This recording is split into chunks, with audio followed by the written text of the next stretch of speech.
Here we want to take a look at displacement from a velocity graph. So we're given a velocity graph here representing the velocity of a particle moving in a straight line. So sometimes it's useful to think of this as a bead on a string or something like that, or a bead on a wire, something that's very constrained, but it can speed up and slow down, and it's moving in one direction.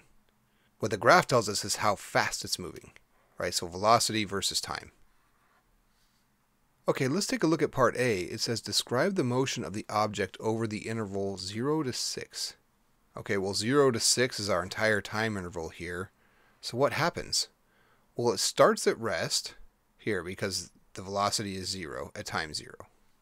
Okay, and then as we go from 0 to 1, the velocity is increasing. So I'll say it speeds up between 0 and 1. Well, and then from 1 to 3, it rests at a constant velocity here. So it's still moving forward, it's just not speeding up or slowing down. So I'll say a constant velocity on 1 to 3. Well, then at 3 it starts to slow down, and it slows down from 3 to 5. And then finally from 5 to 6, we're at a constant velocity again. Okay, that gives us a pretty good idea of the journey that this object has taken from time 0 to 6. Let's take a look at part B. It says use geometry to find the displacement of the object between t equals 0 and t equals 2. Well, when you have a velocity curve, the displacement is the area under the velocity curve. And here the word under has a special meaning, and this is all context of integration.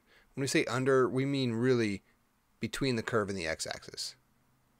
Okay, so we need to find this area down on our graph under the curve between t equals 0 and 2. So what we have here is this area down here. And there's a bunch of ways of doing this, but so a lot of people like to use trapezoids. I like to keep it to just a triangle and a rectangle. In general, I do that for all these because then I don't have to remember the equation for the area of a trapezoid. But certainly feel free to use trapezoids as well. But see here we have a triangle and a rectangle. So then this area under this curve from 0 to 2 is the area of the triangle plus the area of the rectangle. Well, remember that the area of a triangle is 1/2 base times height, and then the base of this triangle is 1 and the height is 20, plus area of a rectangle, base times height. The base here is 1 again and the height 20. So what is this? 10 plus 20 is 30. Okay, so really some fun geometry here, once you can figure out what the question is actually asking. Moving on to part C, it says use geometry to find the displacement of the object between t equals 2 and t equals 5. Okay, same idea. We'll use some geometry here. Now we're looking at the space between 2 and 5. So here's 2, here's 5. Let's see here. I suppose there's many ways to do this. How about this? I'm going to take this long rectangle down here. Right, there's one rectangle, and then I'll take a triangle here. There's a triangle up there that it makes, so that we'll have that triangle, and then this little square right here.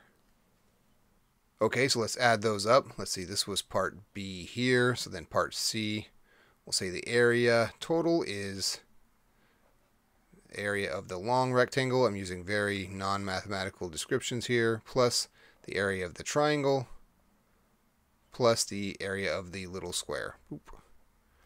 Okay, well, let's see. Remember, the area of rectangle is base times height. Base is 4 minus 2, which is 3, and the height is 10. So we have 3 times 10, plus area of this triangle, 1/2 base times height. Well, the base here is 2, and the height is 10, plus the area of this little square. Well, the base of this square, I guess it's still a rectangle if you consider the unit change, even though it looks like a square, because the base here is 1 and the height is 10. So 1 times 10 for that last little square looking shape there. We'll add these up. We have 30 plus 10 is 50. So let's just see what we've answered here. In part B, we determined that the object moving in one direction with this changing velocity had traveled 30 units. between time equals 0 and time equals 2. Then in part C, we determine that the object traveled 50 units between the times t equals 2 and t equals 5. Sure, the velocity was slowing down, but it was still going forward on that string or wire or whatever in a straight line. This brings us to part D. It says, assuming the velocity remains 10 meters per second for time greater than or equal to 5, find the function that gives the displacement between t equals 0 and any time t greater than or equal to 5.